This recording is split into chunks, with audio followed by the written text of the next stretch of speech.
Hi all and welcome to the video. What if I told you you can use two different NVIDIA cards in SLI?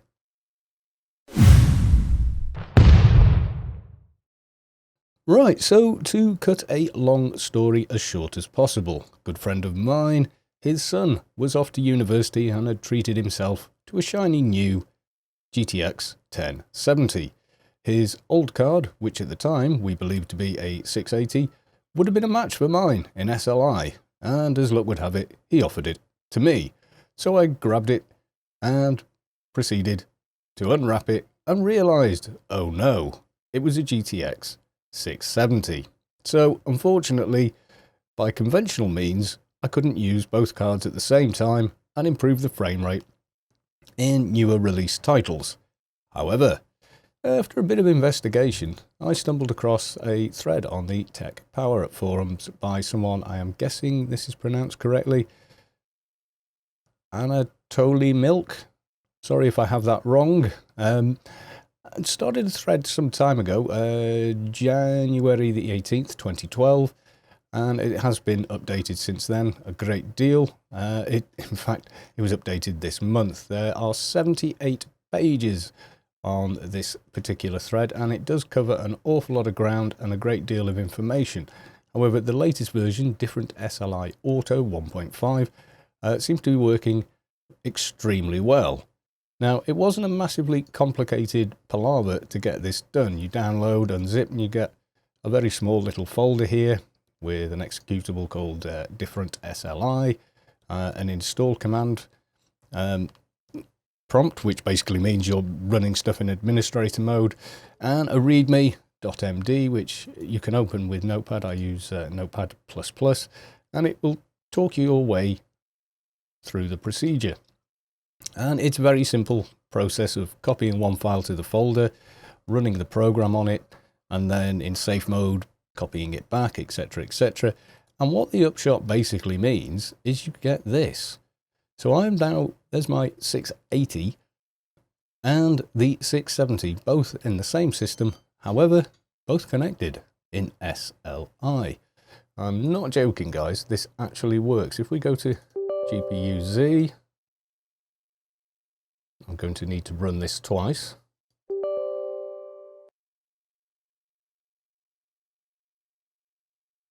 So there we go, there's no Photoshop here. So, as you can see, two cards. Now, the system will run two cards all the while, but normally not in SLI mode. So I'm just going to close these two.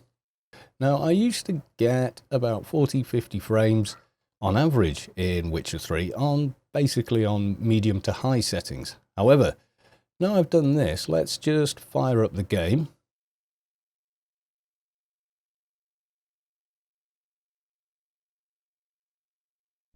Okay, we're under no load at the minute. And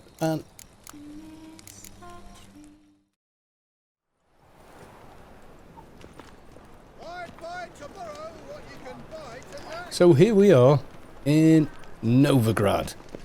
And you can see there we've got a nice, pretty damn steady 60 frames a second.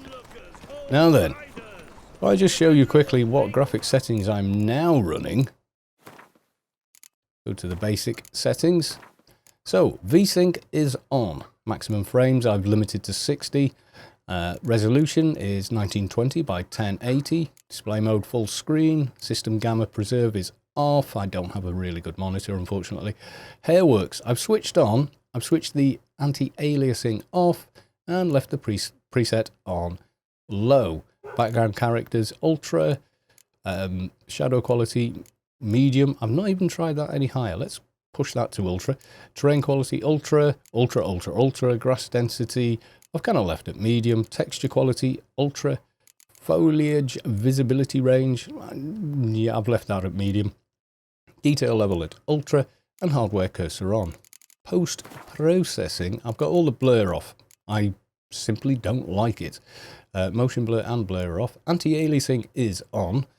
Bloom sharpening maxed out, ambient occlusion in HBAO plus mode, depth of field on, chromatic aberration. I'm not keen on that or vignetting. I'm a very keen amateur photographer, and these are two things you get in lenses that you didn't spend enough money on. So yeah, they don't really appeal to me. Light shafts, however, certainly do. So if we go back now into game and look at what we're getting. So there we are. We're still at 60 frames in Novigrad City. You can see the load there on both GPUs is pretty high. We're into the sort of 70-80 area, which is kind of to be expected. If I move around, because of the YouTube compression, you will get artifacting, but there's not a lot I can do about that. In-game, obviously, there isn't any. Now, I can run around, and I pretty much stay at 60 frames a second. It's absolutely stunning. We're just dipping there, you saw. 59, 60, and this is one of the areas that will kind of hammer your system whenever you play this game. Let's see here, plenty of bodies around. Snip through the other market, another place that will usually cause some stuttering, and again, you can see by the frame counter the odd frame per second drop with all of that switched on. Now, I've found the sweet spot for myself to be, let's go back to graphics again, and if we just set our, we just set the shadow quality back to medium, which isn't too shocking to look at, and resume. We pretty much never dip more than a frame below 60 frames a second. In fact, we even spike above it at times, and you can see here plenty of bodies and stuff for the game to draw. Now, for the next test, I'm going to run out and go to somewhere that's built up with lots of trees and other stuff to really push how far we can take this. Right, so I've jumped along. I'm now outside the herbalist hut in the sort of Greater Velen area. And as you can see, rock solid at sort of 60 frames-ish there. So let's run up behind here. There's quite a bit of forest and such to explore. So we'll go there and keep an eye on the frame rates. The game on screen looks breathtaking, by the way. With all the leaves shimmering and whatnot, I'm quite sure YouTube compression will turn it all into a hideous blob. There's nothing much I can do about that, unfortunately.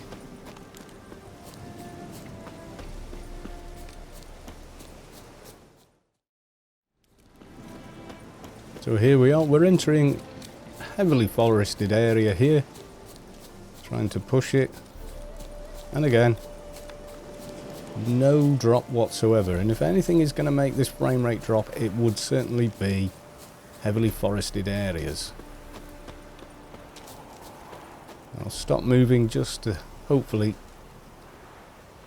give you all a sharper picture, because moving around and moving leaves and stuff are something that the YouTube bandwidth they allow on a 1080p video can't really handle.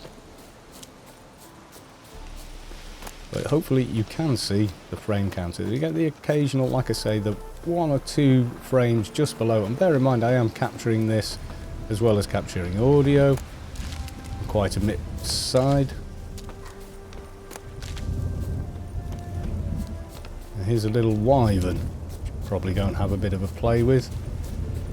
Just see how our frame rate does once we enter combat. Wherever he's just disappeared to. Oh, there he is.